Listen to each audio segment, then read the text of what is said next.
nakapwestuhan sa ilang baligya aron nga makapanginabuhi og sakto ang mga vendor. Kini ang tumong og tuyo sa planong ibutangan night market base sa pahayag ni RBA's Buen Suceso, chairperson sa General Santos City Tourism Council atol sa gihimong press conference sa usa ka iladong hotel sa syudad. Pinaagi sa night market makatabang sila sa mga vendor nga mahilo na ang ilang mga baligya. Ilang po siya yung mga existing na vendors na bibigyan natin ng opportunity to sell on the proper venue and the proper site. Hindi lang po sila, pati po yung mga bagong mga vendors na gusto pong maka-experience din.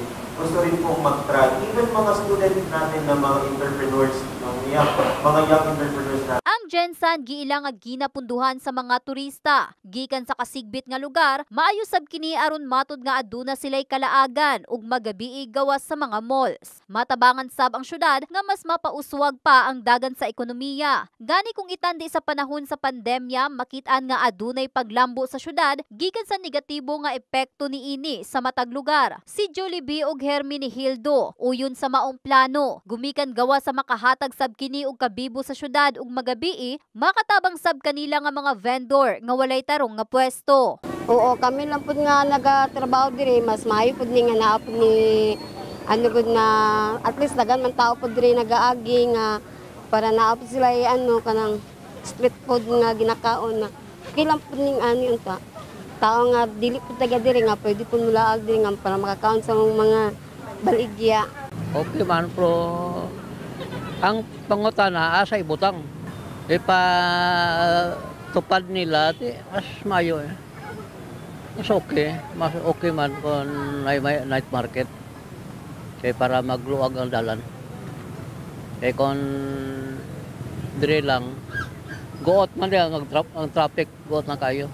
Malipay ang mga tao nga naasala sa royan. Sa karon wala pay tukma nga area asa kini ibutang. Gumikan sa aduna na lang matud sila'y ginahulat nga mahuman nga mga requisitos ug approval ngadto sa lokal nga panggamhanan sa Gensan. Tungod sa aduna sabgi kinahanglan pang ikonsidera sama sa dagan sa trapiko. Gani lauman nga masugdan kini sa dili pa mahuman ang Paskuhan karong tuiga. Also, one is the traffic flow. Number two is the business establishments that will be affected around the area or within the area of the night market, as well as the security natin.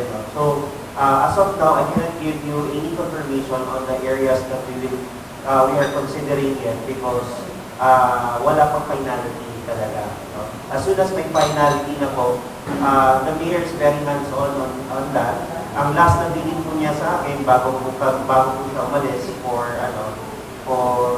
US is gusto niya munang puntahan and actual na mag-inspect yung area. Ang target namin is after mall hours, of course, maglabas na din sila. So may alternative sila na area for foods and everything. And also with the bar, kasi yung mga bar talaga, yung alcohol, the booze, na hinahanap din kasi ng mga tao minsan. And whether we deny it or not, may market po talaga after. In the heart of changing lives, kini si Russell Jean Mantile sa Brigada News Gensan, Brigada News.